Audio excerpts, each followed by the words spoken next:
9 minggu merah secara berturut-turut dalam candle 1 mingguan.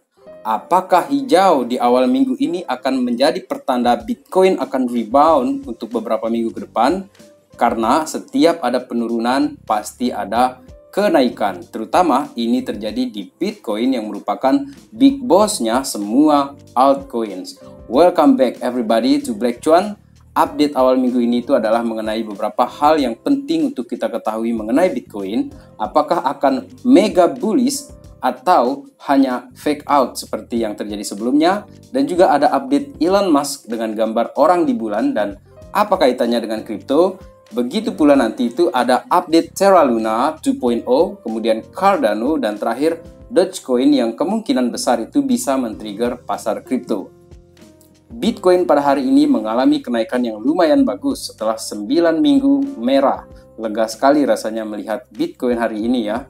Dan secara umum, total market kripto secara umum ya berada pada level 1,33 triliun dollars. Altcoin ini sudah bangun sekarang ini dan meskipun ya masih terlalu jauh dari harga yang sebelumnya atau ATH-nya, tetapi buat yang sudah serok kemarin atau minggu kemarin ini sudah ada belasan ataupun 20-an% ya profit bagi yang trading. Congratulations teman-teman. Baik, yang pertama saya ingin katakan bahwa apa yang akan disampaikan dalam video ini nanti itu adalah sebuah spekulasi ya. Sebab secara pasti tidak ada yang tahu kemana arah pasar ini. Tetapi teman-teman, semua sinyal serta referensi yang sekarang ini beredar di pasar itu bisa menjadi peralatan kita untuk membantu memprediksi arah pergerakan Bitcoin dan pasar kripto secara keseluruhan. Dan yang pertama di sini itu adalah sinyal mega bullish atau real breakdown. 5 hal yang patut dipertimbangkan untuk Bitcoin minggu ini. Yang pertama teman-teman, bisakah Bitcoin menghindari 10 minggu merah? Saya jawab langsung ya, bisa. Asalkan Bitcoin minggu depan bisa menutup candle itu di atas 29.500. Statement ini pun diikuti dengan saran agar traders itu selalu waspada pada kemungkinan yang buruk terjadi sebaliknya. Yang kedua, analis mengatakan rebound saham adalah rally pasar bearish. Dengan pasar Amerika Serikat ditutup untuk hari libur pada tanggal 30 Mei, Eropa dan Asia itu akan menjadi penentu mood di pasar. Tetapi, kenapa dikatakan rally pasar bearish itu ya? Karena ada kemungkinan ini kita dikasih rebound singkat, lalu setelah itu ditendang lagi ke bawah dan lebih dalam. Ini karena adanya pengetatan anggaran di Amerika dan itu akan terjadi pekan ini teman-teman. 1 Juni itu dianggap sebagai saatnya The Fed mulai mengurangi neraca keuangannya. Saat ini mencapai rekor tertingginya di 8,9 triliun dollars. Ditambah lagi ya, 31 Mei ini akan dirilis data indeks harga konsumen atau CPI ya yang dirilis untuk wilayah Eropa atau Europe Zone. Selanjutnya itu data yang sama ini juga akan keluar untuk di Amerika Serikat pada tanggal 10 Juni. Kemudian yang ketiga, kekuatan dolar itu ditandai posisi terendah dalam 1 bulan. Ini bisa menjadi awal dari bull run tahun 2022.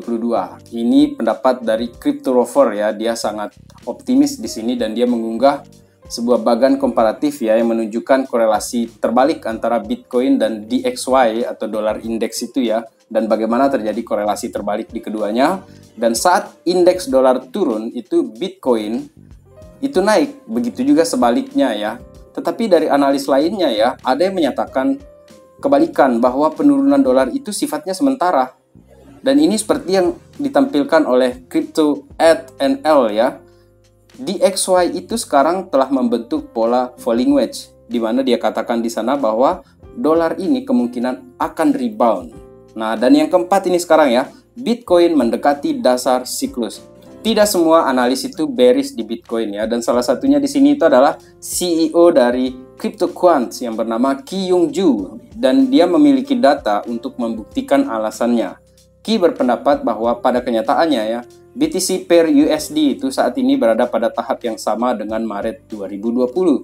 Saat ini 62% dari batas realisasi yang melibatkan output transaksi yang tidak terpakai atau UTXO atau Unspent Transaction Outputs itu sejak 6 bulan lalu atau lebih lama.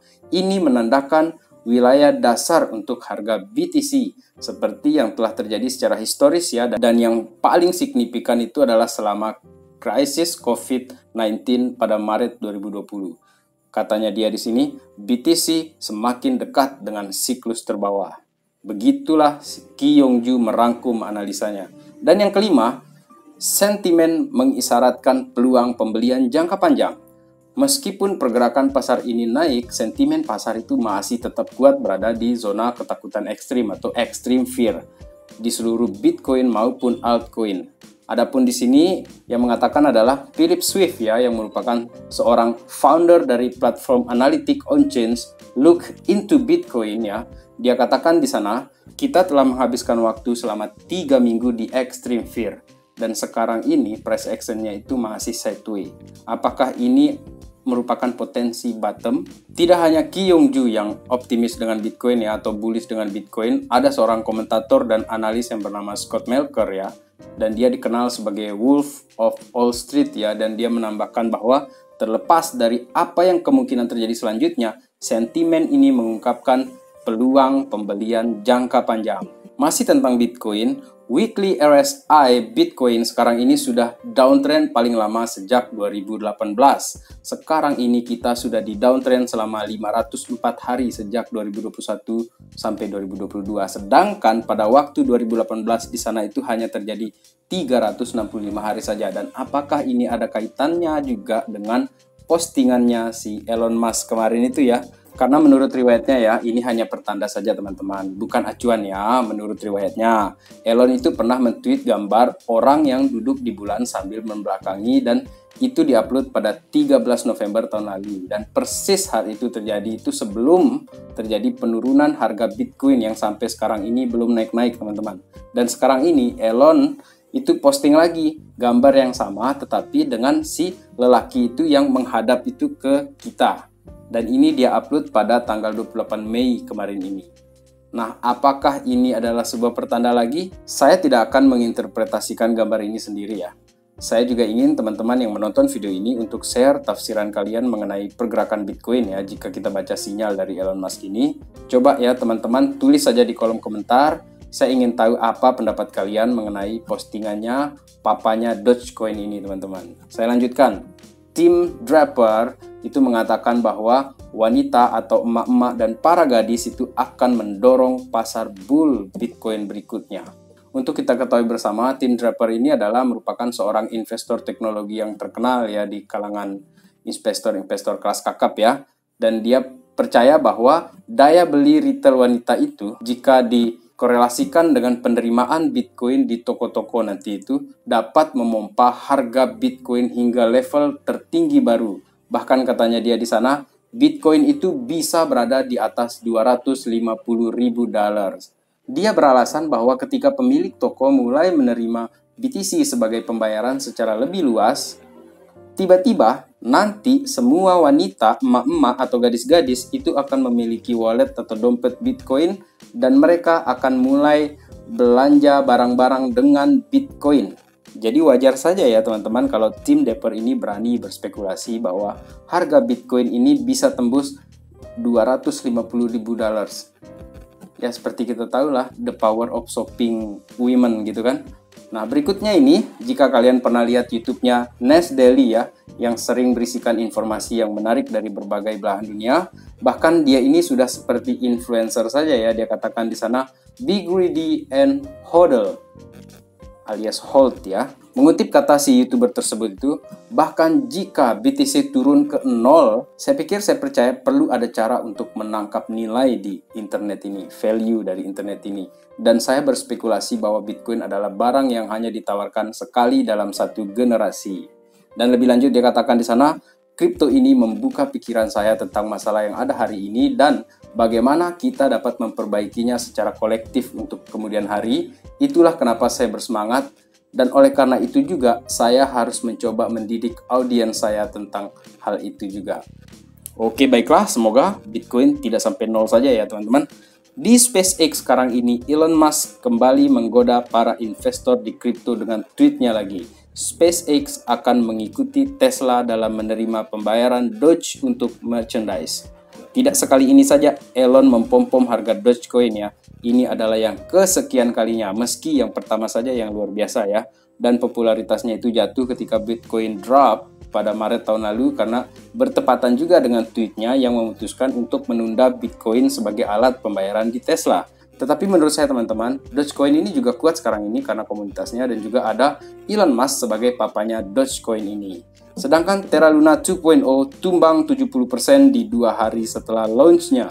Ini juga pertanda bahwa kepercayaan investor terhadap Luna masih belum kembali jauh dari kata kembali. Bahkan setelah airdrop ini saja, ada investor yang langsung menjual semua koin yang dia dapat dari airdrop tersebut. Dan di satu sisi ya, Cardano founder Charles Hoskinson mengatakan bahwa Luna collapse itu menunjukkan bahwa harus slow saja di kripto ini. Dan saya lebih senang mengatakan slow but sure untuk Cardano ini. Tetapi ya, ada juga yang di kolom komentar itu pernah mengatakan bahwa Cardano ini adalah koin sangkut sejuta umat. Semua boleh-boleh saja teman-teman, karena pendapat kita bisa beda-beda dan pilihan investasi kita juga beda-beda. Asal jangan pernah beli koin tanpa tahu seluk-beluk koin yang kalian beli. Saya lanjutkan untuk cara Hoskinson di sini ya. Jika Anda bergerak terlalu cepat seperti yang telah kita lihat dengan Luna, dan kita telah melihat ya peretasan senilai 10,5 miliar dolar tahun lalu, Anda benar-benar dapat membuatnya betul-betul tidak berhasil. Dan kemudian ketika tidak terjadi, tidak berhasil, itu adalah kegagalan bencana. Dan semua orang kehilangan uang mereka. Begitu kata foundersnya Cardano ini dalam sebuah wawancara terbaru ini di CoinDesk ya. Sebaliknya katanya dia dan perusahaannya IOG ya, yang sebelumnya IOSK itu bergerak dengan selaras dalam membangun jaringan Cardano. Dan katanya dia memainkan long arc game atau slow but sure tadi saya bilang ya. Dan ini diukur tidak dalam hitungan mingguan atau bulanan, tetapi dalam beberapa tahun. Bahkan tidak menutup kemungkinan hingga beberapa dekade. Dan contoh yang paling dekat dengan Cardano ini adalah Ethereum teman-teman. Sejak 2013 sampai sekarang terus saja dia berkembang. Dan untuk sekedar informasi, Charles Hoskinson ini juga turut sebagai tim foundersnya Ethereum pada waktu itu, sebelum akhirnya dia berpisah dengan Vitalik Buterin teman-teman. Untuk para investor teman-teman, semoga tetap semangat ya, dan khususnya bagi para traders, semoga cuannya banyak ya. Terima kasih telah menonton video ini.